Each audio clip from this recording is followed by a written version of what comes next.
Hi there, Richard Fulmer here, and welcome to episode 103 of Richard's Rock Rambles. So today we're going to have a look at a great British blues rock band. Didn't have a massive career, made a few good albums, in fact some stunning albums, and then they called it a day.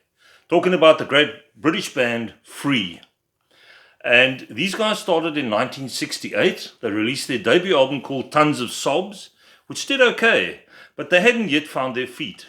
And when their second album came out, you could hear the difference. They had a new producer, and I think the sound was better on the album, and the songwriting was a lot stronger. So this was the first album called Tons of Sobs. And this is the remastered version that I got, the Island remasters on the Universal label. So there's quite a few bonus tracks on here. There's about 6 or 7 bonus tracks on here.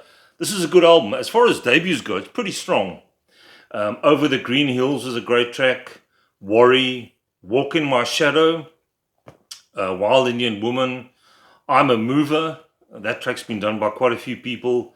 The Hunter, another one. It's also like a standard, really great. Moonshine, Sweet Tooth, and Over the Green Hills. This band were blessed with 4 guys who had serious chops, even at such a young age. I think the bassist, Andy Fraser, was around 15 or 16.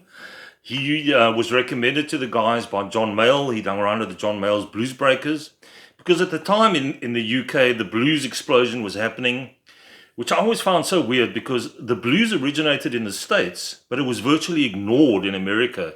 And it took bands like the Kinks and the Rolling Stones and those guys to make the Americans aware of what was in their very own backyard. So they brought these big blues guys, the blues masters, back to the UK, and they had tours of them. And Free were definitely part of that whole blues explosion. So you had Fleetwood Mac and you had Chicken Shack, Free, whole bunch of bands, Savoy Brown. And this is a debut, as I said, really strong. But they needed to follow it up with something even better. And that they did with a second album just called Free. That iconic cover there of the sky and the woman, their legs over the cover there. Quite an interesting shot. So the album was recorded at Morgan Studios and Trident Studios in London between January the 3rd and June the 6th, 1969. What a great year to be alive. And I mean, the rock thing was just all happening. Zeppelin's first album came out. Tull were just starting. King Crimson had In the Court of the Crimson King, that great prog, that really first proper prog album came out. And the very first, that was the year before, 68 was their debut, and this one came out in 69. So if you were around in 69, you were pretty much spoiled for choice. Of course, 69 was the same year as Woodstock. So if you were in the States, you got to see some incredible acts. It's funny how you think about the Woodstock Festival. I don't think those people really realized what they were seeing. You know, they didn't know that those guys would become iconic. But anyway, I digress. Let's stick with this album. So this is also a reissue. So there's a whole bunch. There's about 8 or 9 bonus tracks on here. There's the guys at the back. Simon Kirk. There's Paul Kossoff, the guitarist. A very young Andy Fraser, and there's Paul Rodgers, excellent vocalist, one of my favorite vocalists of all time. And even back here, when he was so young, you could see he was something special. So let's see if there's anything else I can show you here. There's another shot of the guys. 70s hairstyles were pretty basic. You just grew your hair long. Didn't need to wash it too often. There we go. There's another shot of the guys there looking particularly moody, as one did back in the day. And there we go, 70s fashions.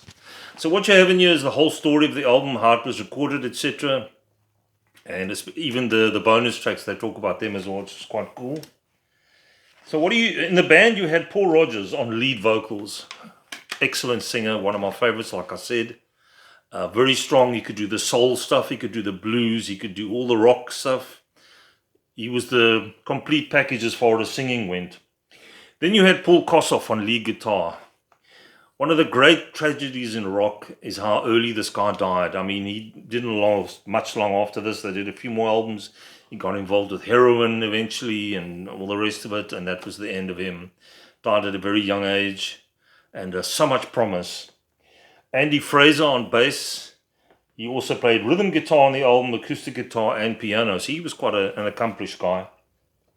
And then you had Simon Kirke on drums and percussion. Now, Simon Kirke wasn't like a John Bonham or a Cozy Powell. He wasn't that kind of drummer. He was a rock-solid drummer, locked in with a bass guitarist, played in the pocket, just what you needed for a band like this. And he put 110%. If you ever watch Free at the Isle of Wight concert, you can see how much effort old Simon Kirke's putting into his show. And the whole band were just firing on all cylinders before Paul Kossoff's wheels came off, of course. There was also a guy from Traffic called Chris Wood, and he played flute on the track Morning, Sad Morning. That's M-O-U-R-N-I-N-G, Sad, M-O-R-N-I-N-G, so the two different mornings there. And like I said, he played with the band Traffic. So let's go through the tracks here. And I don't know, I've said this so many times with albums, but there's not really a bad track on here. And the production is a little better than the debut. The songwriting is way better.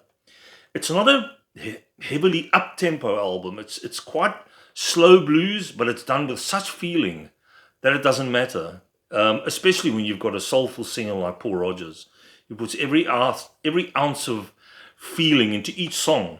This is what you want. I'll Be Creeping, that's the first track. Brilliant track with amazing guitar work from Paul Kossoff. Paul Kossoff really comes into his own on this album. Excuse me. Then you have a track called Songs of Yesterday. Also a little bit slow. Not very up-tempo. Lying in the Sunshine, that's quite a moody track as well. Trouble on Double Time, that's a bit more up-tempo, sort of mid-pace. Some great drumming and bass work as well. That's what I like about Free. Andy Fraser's bass is really up front in the mix. Like a lot of the bands were back in the 70s. Like I said before, these days the bass just gets lost in the mix. But here you can really hear it. I think he played a Gibson SG bass guitar, a red one. And he was really good on the bass. Then you had a track called Mouthful of Grass. Woman, that was a hit off here, I think. Free Me, Broad Daylight, and Morning, Sad Morning. And then you get all the additional recordings. Broad Daylight, you get a single version on here. The Worm, which was a song which they didn't put on the original album. You get that here as a bonus. I'll Be Creeping, the single version. Sugar for Mr. Morrison. I think they're talking about Jim Morrison there. There's a lot here from the BBC sessions, and there's actually a really nice compilation of Free where they do all the BBC sessions. I think that's still in print. So what they did with these remasters is they took from that compilation and they just added to the bonus here, which is really cool. What else have we got in here? Woman, an alternative version of that. Trouble on Double Time. So there's all different versions. You can see they're still working on the songs. It wasn't yet the complete article, and which is interesting. And you get different takes on the songs that they were doing. So there we go. Free's self-titled second album. One of my favorites. This and Fire and Water, the follow-up, are probably the strongest ones that they released. Later on, Heartbreaker had its moments. But this of the early Free is probably the strongest. So I think here, they knew where they wanted to go. They had the right sound, the guys were sounding good, and what I liked about this album as well is the production is not overbearing. You got a producer here who's letting the band do their own thing. Sometimes producers get too involved, and it's either my way or the highway, those kind of producers, whereas these guys were allowed to express themselves, and you can see it in the production and in the songwriting and in the complete package. Excellent album. There we go. If you don't have it yet, you need to get it. Have yourselves a great week, guys. I'll catch you again soon for another episode. If you haven't done so yet, please, down below, hit the subscribe button. Give me a thumbs up. That'll be great. Any comments, more than welcome. Either way, always welcome. Have a good one, and I'll catch you soon. Cheers.